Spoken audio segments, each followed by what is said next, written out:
আল্লাহ বলেন আমার স্মরণ থেকে যে মুখ ফিরায় নিল, আমার বন্দিগি, আমার ইবাদত, আমার হুকুম পালন, আমি তার জীবন করে দেব সংকীর্ণ এবং তার হাসরের ময়দানে উঠাবো অন্ধ।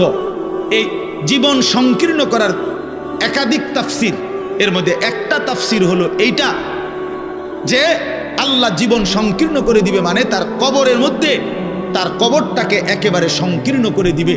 আল্লাহ রসুল বলছে নাফরমানের কবর রাইখা যখন ফেরেশতা চলে যাবে, কবর ডান পাশের মাটি তারে একটা চাপ দিবে বাম দিকে, বাম দিকের মাটি এক ডান দিকে, আল্লাহর কসম ডান পাশের হাড্ডি পাঁজর ভাঙ্গা ডান দিকে বাম দিকে চলে যাবে, বাম দিকের হাড্ডি পাঁজর ভাঙ্গা।